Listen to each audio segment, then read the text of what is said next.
Hey guys, Mr. G here. Today we're going to be making some projects with our salt dough. So last couple times we talked about the history of the salt dough, how to make the salt dough. Today we're going to be getting into the making process of it. And we're making some different stuff here. We're not doing those, I saw a lot of people do rainbows and small like trinket things out of their salt dough. You can do that. We're just not doing that today. So stay tuned to our projects today. So once this kind of sits for like 20 minutes, it becomes a lot more pliable, a lot easier to work with. And again, if it's too sticky, add flour to it to absorb that moisture. That's what between the salt and the dough, it's going to absorb a lot of the moisture of that water that I put in it. But right now, because I put a cup and a half of water in instead of just a cup, so that's really throwing off my ratios as far as flour to the dough. Just used the wrong glass. So once this sets up, then you want to start pulling off little bits of it so that we can start working. Now, if we are doing a pinch, roll this into a ball. So we got our ball shape, and then to just do the pinch, all we're doing is pressing into the dough to create those different shapes. So pinching it into a round. All I'm doing is pinching and rotating it to create that round shape. And this would also be how you would probably make a slab, because we're doing it from home. I have probably a stick around here somewhere that we could use, but oh man, this stuff's sticky still.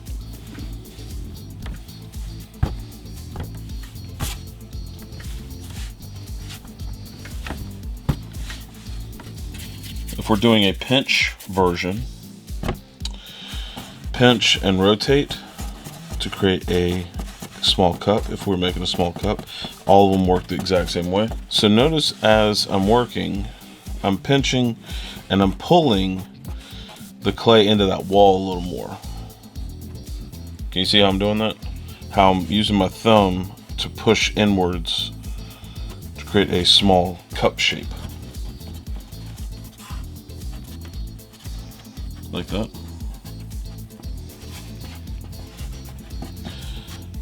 And that's how we make a small pinch pot. If we're doing a pinch pot out of this, works all the same way. Okay, so we are going to start working on some basic projects that we'd have when we're dealing with the salt dough mixture. Now, I've got mine, and I'm going to just kind of rotate around this flour a little more. That is something I messed up when I was in the making process.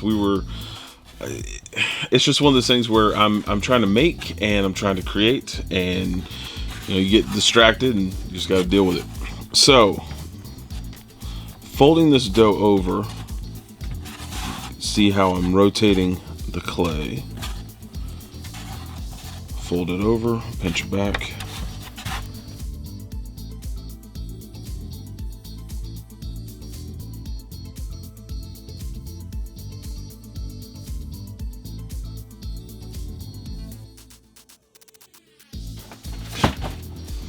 Now I'm going to be building all of my cardboard. I'm going to use cardboard as my base to build off my project. Now, the nice thing about the cardboard is the cardboard will work as a pizza pan or peel, pizza peel, not pizza pan, pizza pie.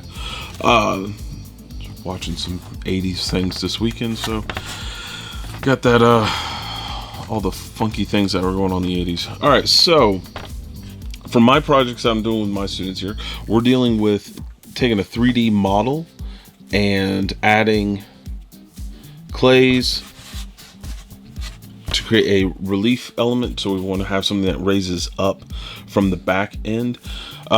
When you're making these pieces, now I was working with my students who were like, let's look at flowers. Why? Because flowers are very simple to do when it comes to kind of making these clay pieces here. So we're going to take our dough. I'm going to roll out a snake. I know I keep saying snake because it's elementary, but when you're saying coils with middle and high school kids, sometimes you need that point of reference by saying snake. It's a thing. So I have my first piece. Lay that down on the board. Second piece. Lay it down like so. Now, let's say you want to start working on those relief elements and having elements come off of the board. So we're looking at Japanese artworks. And one thing that I like about Japanese works, especially with ink, one, it saves me a couple steps because I'm doing an ink simple drawing element with my other class, one of my drawing classes, and I can kind of have a visual for that class using the references from another class. Makes my life easier, so I want to keep that up.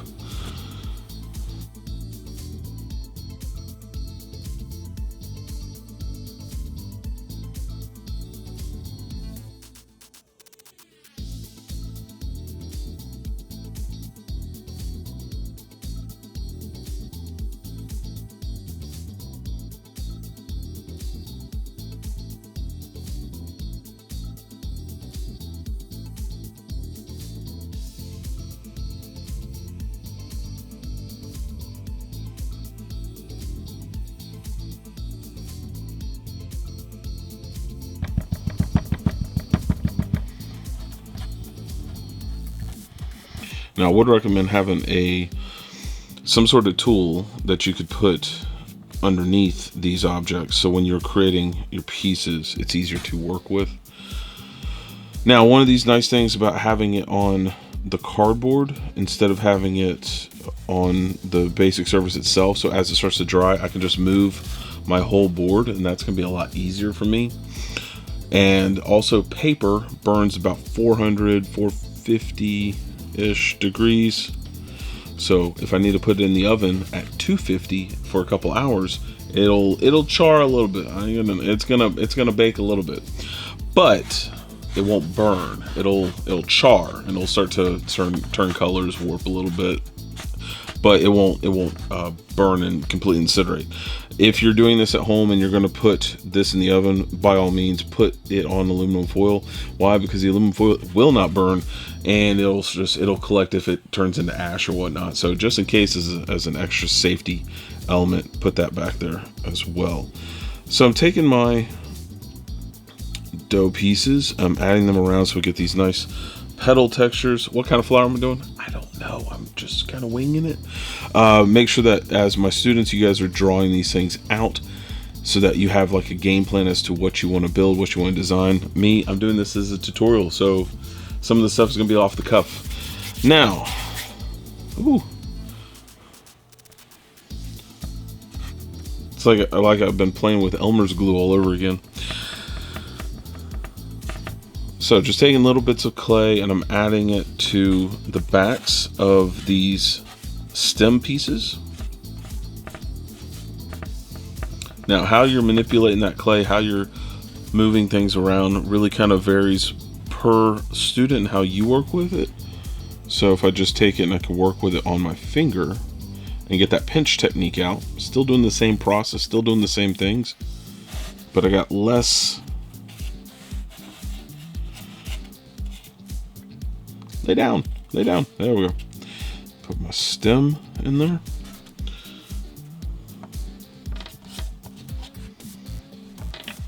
And because it's a little tack, it sticks to itself really well, which is, it's like that's the benefit. It works, it sticks together, but it sticks to my fingers really bad too. Just gonna use the end of a pencil to dock and add my pieces together.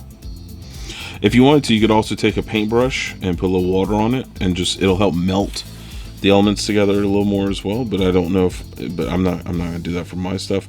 I'll probably do that at the end so that any of these little lines where the two pieces come together, those are gonna be tacked together then by the water melting those pieces together and giving it a little smoother quality. I can keep kind of pressing it. I don't want to keep manipulating it too much.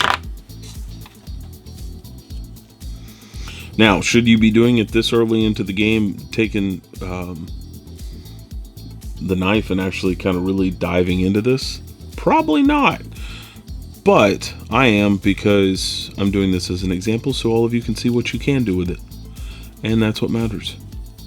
Not that I make this super awesome piece, because all of us are our own artists and we all make our own things. I am simply doing this to show you that you can do it. So all these little things that I'm changing up, that I'm dressing up, that I'm doing, you can take this manipulate even more. And that's the stuff I like to see. Now, all my students are going to be tagging me in Instagram, so I'm not going to give you guys a handle or a tag to add this in, except for maybe do like high school ceramics, or hit me up, at Trifire Studios if you want me to check out your work as well.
Now let's take this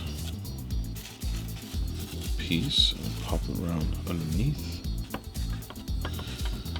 Like I said, I'm doing a Japanese version in my other class. I'm doing some ink drawings. So I was going to do this as a Greek vase. Then that wouldn't go with the Japanese theming, would it?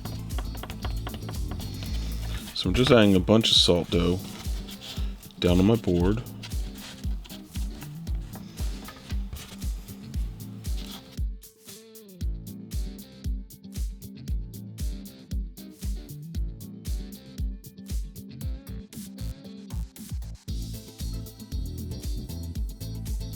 An additive technique where we're just kind of tossing it on there, and then we're going to subtract elements away from it and off.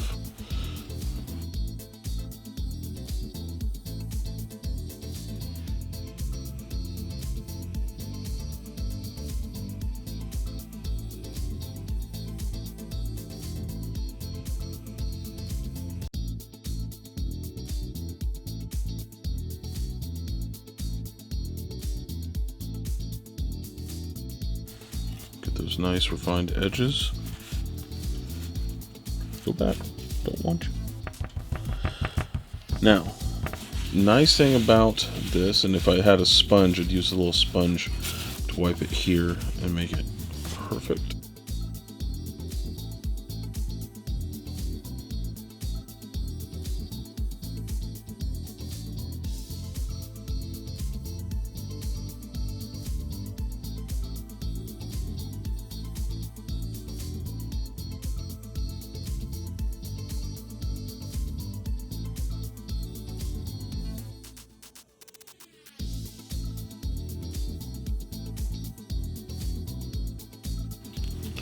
Now, don't forget, as this stuff dries in the baking process, you can then paint it with watercolor, acrylic paints, spray paint if you want to do spray paint. I like spray paint myself.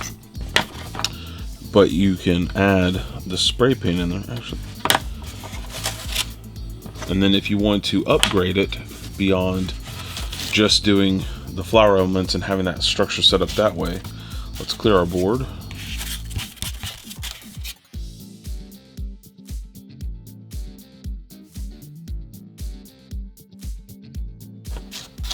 Still see some of that damp outline there from that water. Like I said, this stuff's really tacky today. It has been raining. That'll also play into it because the amount of humidity in the air.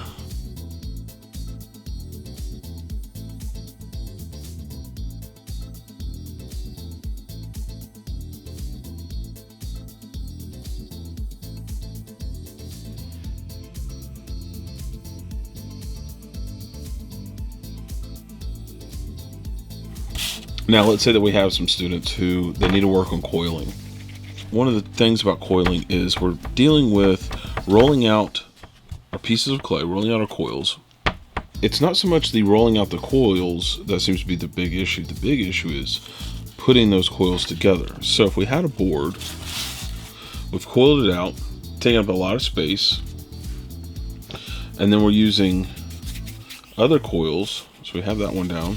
We're going to tack it to the board by pressing it into the board a little bit. Doop, doop, doop.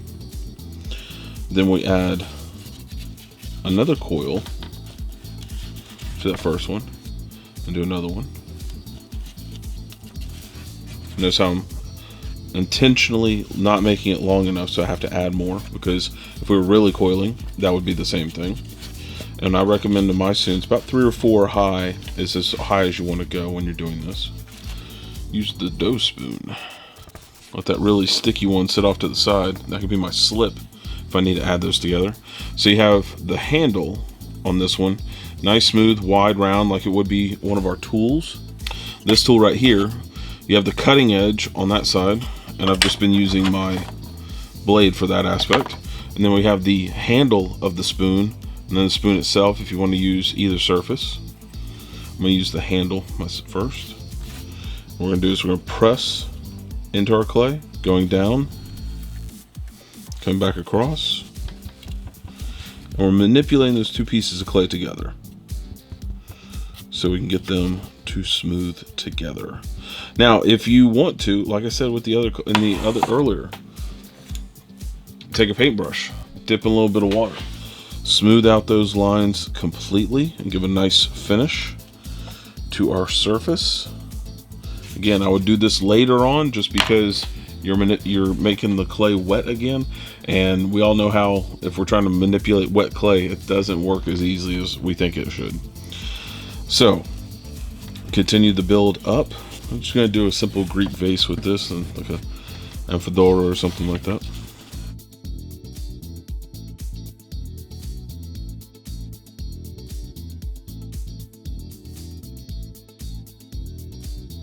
I'm going to go a little chunky, speed this up.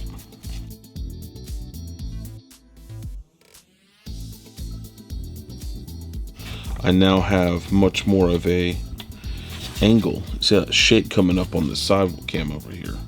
So we can see how that Greek vase changes as it goes up in structure.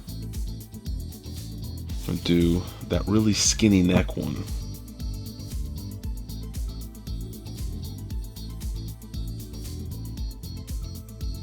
And this would probably be good that I would do something like this in my normal ceramics class. I'm probably going to add this to my curriculum for the next year. And the reason being is because now the students can see how a vase is supposed to taper, how the shape of the vase is supposed to differ as it goes up, and how you're supposed to have that angle of that traditional vase shape.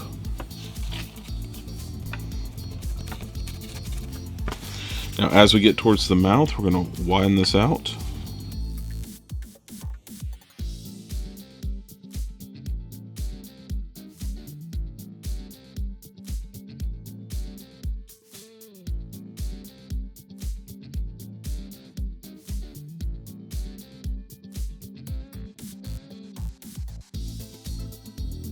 We're going to have our symmetry in there. And then you'll have this whole pane. Once this dries, and then you can get in there and you can smooth it out real well. Even if I just use the back of this spoon with a lot of flour. Now, let's say that you want to have storytelling aspects involved, and you want to have the kids recreate a Greek story, comedy or tragedy, common ones, and smooth out that surface. Now you have an entire blank canvas for those kids to manipulate their designs onto. You create a whole different realm of it for your piece.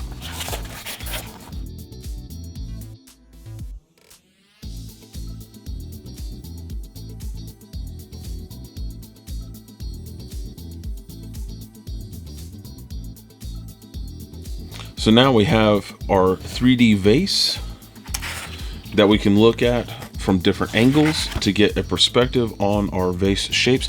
And we've done all of those aspects that we normally would do in a traditional ceramics class.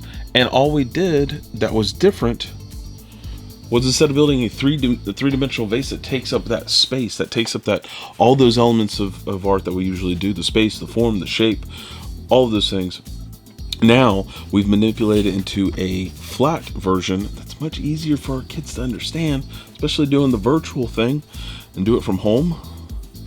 Just smooth out these lines, create a nice design on the outside here, and that I would recommend just doing a simple paint job, watercolor paint on top, and then bake in the oven. I think it's 250 for like 2 to 3 hours.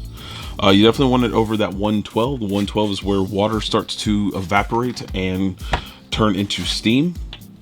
And as that gets into the steam, once it starts to steam and you have all that chemical water baking out, then you'll have a nice dry substance, and it'll be perfectly fine to paint and do all the other fun stuff too. I had a student ask me, can I eat it? You can. I wouldn't, because it'll taste disgusting. I did recommend to a couple of mine that we're looking into this, and we're also talking about pastry artists, and the artists that they were referencing, or we were talking with, like Jacques Torres and who else was a big pastry chef? There's a couple of people on, like Duff Goldman. Goldberg? I think it's Goldman. Duff, you know Duff. It's off of not Ace of Cakes. Yeah, he's Ace of Cakes. Cake Boss is the other guy. I don't like him. I don't like him. But those are good artists to check out, so that you can create the same experiment at home using simple materials and still get that full essence of the art classroom without having to be in the art classroom. Because right now it's kind of difficult. And then I've got mine in my little Tupperware container, so just toss it back in there and good to go. So guys, I hope that you guys got something awesome out of today's activities. Again, try to expand your horizons on what you can do with salt dough, do stuff with clay in general. Don't forget those basic elements that we always do, which is pinch, slab, and coil. Those are the basic techniques when you're using clay in general, and salt dough works just fine for that.